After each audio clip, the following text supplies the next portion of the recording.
നമസ്കാരം. ഇന്നൊരു കേസ് സ്റ്റഡിയാണ്. ഈ കേസ് സ്റ്റഡിക്ക് വേണ്ടി നമ്മളൊരു SIP ആരംഭിക്കുകയാണ്. എന്ത് SIP? എല്ലാ മാസവും 15,000 രൂപ വീതം മ്യൂച്വൽ ഫണ്ടിലേക്ക് ഇൻവെസ്റ്റ് ചെയ്തു പോകുന്ന ഒരു SIP.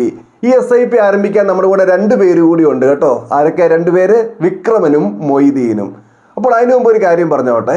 നിങ്ങൾ മ്യൂച്വൽ ഫണ്ട് ഇൻവെസ്റ്റ്മെന്റ് ആരംഭിക്കുകയാണെന്ന് വിചാരിക്കുക. SIP ലെംസോ എന്ത് വായിക്കൊള്ളട്ടെ. ഏത് ഫണ്ടിലാണ് അല്ലെങ്കിൽ ഏതൊക്കെ ഫണ്ടുകളിലാണ് നിങ്ങൾ നിക്ഷേപിക്കേണ്ടത്? നിങ്ങളുടെ അയൽവാസികളോ കൂട്ടുകാരോ ബന്ധുക്കളോ ഇൻവെസ്റ്റ് ചെയ്തുകൊണ്ടിരിക്കുന്ന അവർ നല്ലതാണ് എന്ന് പറഞ്ഞുകൊണ്ടിരിക്കാറുള്ള ഫണ്ടിൽ അല്ല നമ്മൾ ഇൻവെസ്റ്റ് ചെയ്യേണ്ടത്.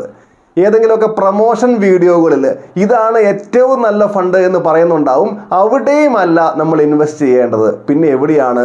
നമുക്ക് ഏറ്റവും യോജിക്കുന്ന ഫണ്ടുകളിൽ, നമ്മുടെ ഏജിന്, നമ്മുടെ ടൈം ഹൊറിസോണിന്, നമ്മുടെ റിസ്ക് ടേക്കിംഗ് കപ്പാസിറ്റിക്ക്, നമ്മുടെ ഗോൾ ഓഫ് ഇൻവെസ്റ്റ്മെന്റിന് യോജിക്കുന്ന ഫണ്ടുകളിൽ.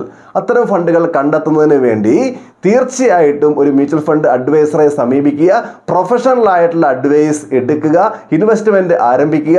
ഇൻവെസ്റ്റ്മെന്റ് ജേണി അവസാനിക്കുന്നവരെ ആ ഒരു പ്രൊഫഷണൽ സർവീസ് നമ്മുടെ കൂടെ ഉണ്ടായിരിക്കുന്ന കാര്യം ഉറപ്പുവരുത്തുക. അപ്പോൾ വിക്രമനും മൊയ്തീനും മ്യൂച്വൽ ഫണ്ട് SIP ആരംഭിക്കുകയാണ്. നേരത്തെ പറഞ്ഞ പോലെ വിക്രമൻ ഒരു നോർമൽ SIP ആണ്. എല്ലാ മാസവും 15,000 രൂപ മാത്രം കൃത്യമായി ഇൻവെസ്റ്റ് ചെയ്യുന്ന ഒരു SIP. മൊയ്തീൻ അങ്ങനെയല്ല. മൊയ്തീൻ സ്മാർട്ട് SIP ആണ് ആരംഭിക്കുന്നത്.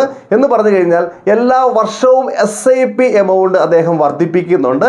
വർദ്ധിപ്പിക്കുന്നത് 10% വീതമാണ്. അപ്പോൾ 2 പേരും SIP ആരംഭിച്ചു. ഇൻവെസ്റ്റ്മെന്റ് ജേണി ഇങ്ങനെ മുൻപോട്ട് പോയിക്കൊണ്ടിരിക്കുന്നു. എങ്ങനെ? കയറിയും ഇറങ്ങിയും ആടിയും കുലുങ്ങിയും ഒക്കെ ആയിട്ട് മുമ്പോട്ട് പോയിക്കൊണ്ടിരിക്കുന്നു. 10 വർഷം കഴിഞ്ഞപ്പോൾ വിക്രമൻ മൊത്തം ഇൻവെസ്റ്റ് ചെയ്തത് 18 ലക്ഷം രൂപയാണ്. വിക്രമന്റെ ആ ഒരു ഇൻവെസ്റ്റ്മെന്റ് ഇപ്പോ 35 ലക്ഷം രൂപയായി വളർന്നിട്ടുണ്ട്. ഇവിടെ വിക്രമന് കിട്ടിയ ഗ്രോത്ത് എന്ന് പറയുന്നത് 17 ലക്ഷം രൂപയാണ്. ഇനി സ്മാർട്ട് SIP ചെയ്ത മൊയ്തീൻ, അദ്ദേഹം ഈ 10 വർഷം കൊണ്ട് മൊത്തം നിക്ഷേപിച്ചത് 28,68,000 രൂപയാണ്.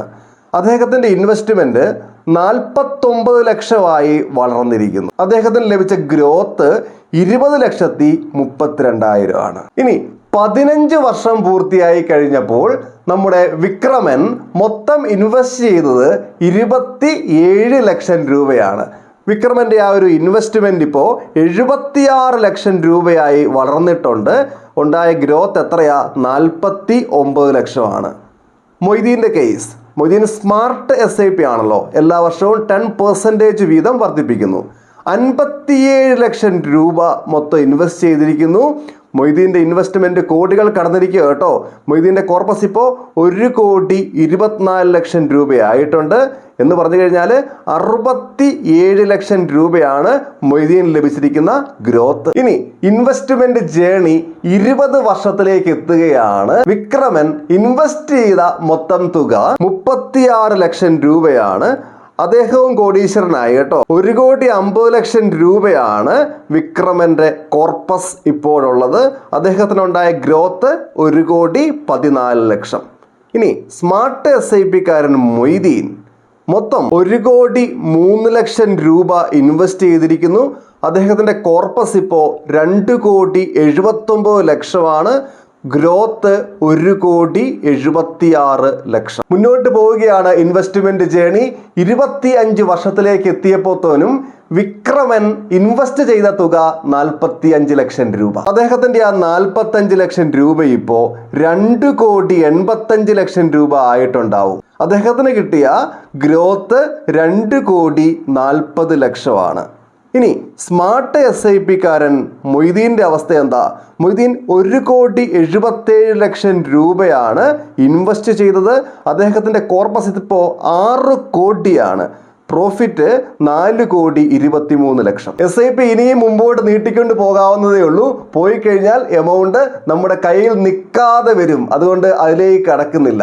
ഇവിടെ നമ്മൾ 12% എന്ന ആവറേജ് ആനുവൽ റിട്ടേൺ ആണ് പരിഗണിച്ചത്. അതിൽ കൂടുതൽ കിട്ടില്ലേ എന്ന് നിങ്ങൾ ചോദിക്കും. കിട്ടുമായിരിക്കും. കിട്ടിയാൽ അത് ബോണസ് ആയിട്ട് എടുത്തേക്കുക. നമ്മൾ വളരെ നോർമൽ ആയിട്ടുള്ള ഒരു റിട്ടേൺ മാത്രമേ പരിഗണിച്ചിട്ടുള്ളൂ. അപ്പോൾ കാര്യങ്ങൾ വ്യക്തമായെന്ന് വിചാരിക്കുന്നു. ഈ ഒരു വിഷയവുമായി ബന്ധപ്പെട്ട നിങ്ങളുടെ അഭിപ്രായങ്ങൾ തീർച്ചയായിട്ടും കമന്റ് ചെയ്യുക. അടുത്ത ദിവസം മറ്റൊരു വിഷയവുമായി നമുക്ക് വീണ്ടും കണ്ടുമുട്ടാം. എല്ലാവർക്കും നന്ദി.